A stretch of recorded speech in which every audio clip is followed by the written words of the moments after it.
Eddie Van Halen was going through chemotherapy when a FedEx package arrived from a mother in Seattle. Inside was her daughter's journal. The girl had died of cancer at 16, and her final entry was addressed to Eddie. The words on that page made Eddie stop his treatment, cancel his tour, and spend his remaining time doing something doctors said was impossible for a dying man. It was March 2019, and Eddie Van Halen was dying. Very few people knew this. The cancer that had started in his tongue years earlier had spread to his throat, then his lungs. Eddie had kept it secret from the press, from most of his friends, even from some family members. He was undergoing aggressive chemotherapy at Cedars-Sinai Medical Center in Los Angeles, and the treatments were brutal. On the morning of March 15th, Eddie was sitting in the infusion center, toxic chemicals dripping into his veins through an IV, when his assistant brought him a FedEx package that had arrived at his home. Eddie almost told her to take it away. He received fan mail constantly, and right now he was too sick, too weak, too focused on his own survival to think about anyone else. But something made him take the package. Maybe it was the handwriting on the label, shaky, desperate, the kind of writing that comes from hands that have cried too many tears. Maybe it was the weight of it, heavier than a typical fan letter. Or maybe somehow Eddie knew that this package would change everything. Inside was a spiral notebook with a worn purple cover, the kind a teenage girl might use for school. There was also a letter, written on flowered stationery. Eddie read the letter first. It was from Jessica Chen, a mother from Seattle. Her daughter Jessica had died 4 weeks earlier on February 14th, Valentine's Day. She was 16 years old. The cancer had been osteosarcoma, the same bone cancer that would later be diagnosed in Eddie. Jessica had fought for 2 years, gone through surgeries and chemotherapy and radiation and experimental treatments. Nothing worked. Catherine wrote, "My daughter Jessica was your biggest fan. She learned guitar because of you. She got through her darkest days by playing Eruption over and over, even when her fingers were so weak she could barely hold the pick. But this letter isn't asking you for anything. Jessica is gone, and there's nothing anyone can do about that. I'm sending you her journal because in her final entry, she wrote something addressed to you. She never expected you would read it, but I think you need to." Eddie set down the letter and picked up the notebook. It was filled with pages of teenage handwriting, song lyrics, diary entries, sketches of guitars, quotes from songs. Eddie flipped through it carefully, seeing Jessica's life documented in purple ink. There were entries about her diagnosis, about her fear, about her pain, but there were also entries about hope, about music, about finding beauty in the darkest moments. The last entry was dated February 10th, 4 days before Jessica died. The handwriting was shakier here, weaker. It began, "Dear Eddie Van Halen, you'll never read this, but I need to write it anyway." Eddie felt the IV pull at his arm as he shifted in the chair to read more carefully. The other patients in the infusion center faded away. The beeping of machines, the quiet conversations of nurses, all of it disappeared. There was only Eddie and Jessica's final words. "I'm dying," Jessica wrote. "The doctors told my mom yesterday that I have maybe a week, maybe less. I'm 16 years old, and I'm dying, and I need to tell someone what I've learned. Not about medicine or treatment or fighting cancer. I lost that fight. But about something more important. How to die without wasting your dying." Eddie's hands began to shake. He was 63 years old, sitting in a chemotherapy chair, and a 16-year-old girl who'd never met him was about to teach him something profound. Jessica continued, "For the past 2 years, I've been so focused on not dying that I forgot to keep living. I spent all my energy fighting the cancer, trying to prove I was strong enough to beat it. But here's what I finally understood. Dying isn't the opposite of living. Dying is just living in fast forward. And if you spend your dying being afraid, being angry, being focused on what you're losing instead of what you still have, then you waste the most important time you'll ever have." Eddie read the words again. And again. Tears were running down his face now, and he didn't care that other patients could see him crying. "I learned guitar because of you," Jessica wrote. "Your music made me feel alive, even when my body was failing. But the real gift wasn't the music itself. It was understanding that being alive means creating, connecting, giving something to the world even when the world is taking everything from you. So here's what I want to tell you, Eddie Van Halen. Don't waste your dying on being afraid. Whatever time you have left, use it to make people feel the way your music made me feel. Because that's what lives forever. Not our bodies, not our time, but the light we put into other people's lives. The journal entry ended there. The next page was blank.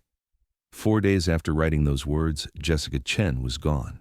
Eddie sat in that chemotherapy chair for 3 hours after his treatment ended, just holding Jessica's journal. Nurses asked if he was okay.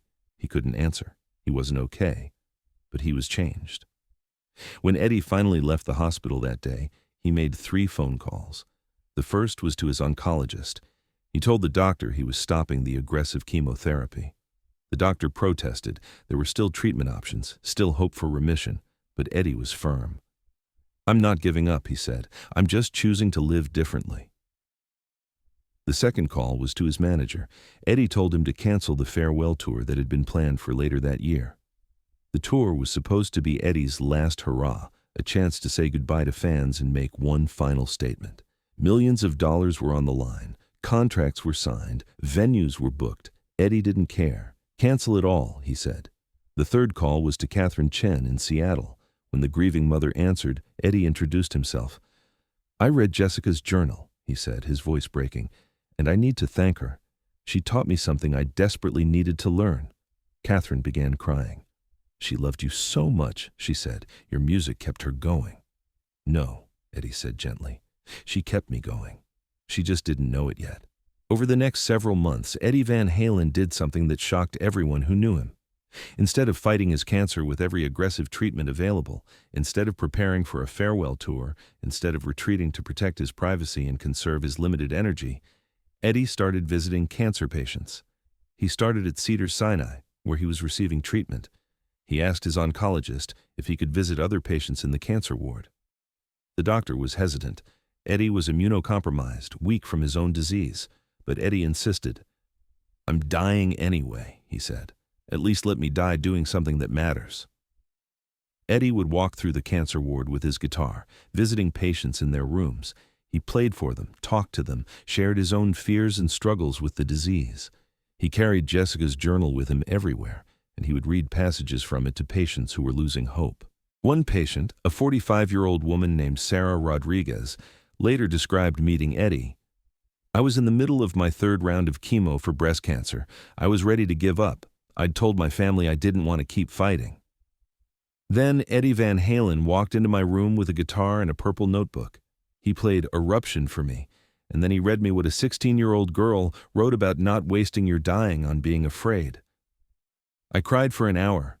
Eddie sat with me the whole time, just holding my hand. He was dying too. I could see it in his face, in how thin he was. But he wasn't afraid. He was alive. Really, truly alive." Eddie expanded his visits beyond Cedars-Sinai. He went to Children's Hospital Los Angeles, to City of Hope, to small hospice centers that most celebrities would never visit. He didn't announce these visits, didn't bring cameras or publicity teams. He just showed up with his guitar and Jessica's journal, sharing music and wisdom with people who were fighting the same battle he was losing. His family and friends were worried. The visits exhausted Eddie physically. He was getting weaker, thinner. The cancer was progressing, but Eddie seemed more at peace than he'd been in years. "I'm not dying anymore," he told his son Wolfgang one evening. "I'm living, finally, really living." Eddie created a foundation in Jessica's name, the Jessica Chen Cancer Courage Foundation. The foundation's mission wasn't to fund cancer research or treatment. There were already plenty of organizations doing that.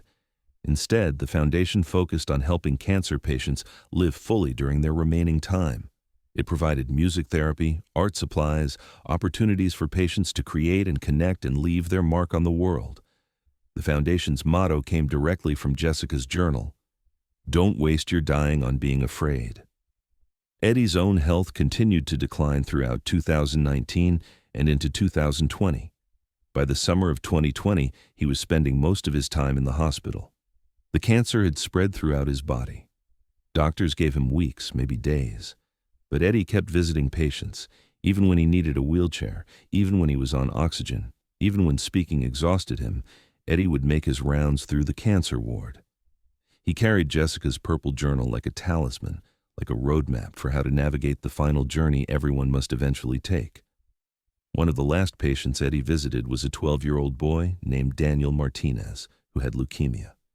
Daniel's mother later shared what happened during that visit. Eddie was in his wheelchair, clearly very sick, but he pulled out his guitar and played a simplified version of Eruption for Daniel. Then he opened Jessica's journal to the last entry. "This was written by a girl who was just a bit older than you," Eddie told Daniel. "She was dying, and she was scared, but she figured out something important.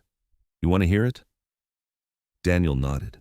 Eddie read Jessica's words about dying being living in fast forward, about not wasting time being afraid. When he finished, Daniel asked, "Are you scared?" Eddie thought for a moment. "I used to be," he said, "but a 16-year-old girl taught me that being scared is just another way of forgetting to live. So no, buddy, I'm not scared anymore. I'm grateful." Eddie Van Halen died on October 6, 2020. He was 65 years old. When his son Wolfgang went through his father's belongings, he found Jessica's purple journal on Eddie's bedside table. Eddie had been reading it in his final hours. Inside the front cover, Eddie had written a note to Wolfgang. "This journal saved my life, not by making me live longer, but by teaching me to live better. Jessica Chen understood something at 16 that I didn't understand at 63. Share her wisdom. Don't let it die with me." Wolfgang published excerpts from Jessica's journal on social media after his father's death, along with the story of how a dying teenager had taught a rock legend how to face mortality with grace. The post went viral, shared millions of times by people who were moved by Jessica's words and Eddie's response to them. The Jessica Chen Cancer Courage Foundation expanded after Eddie's death, funded by donations that poured in from around the world. Today, it operates in 15 states, providing music therapy, art programs, and emotional support to cancer patients.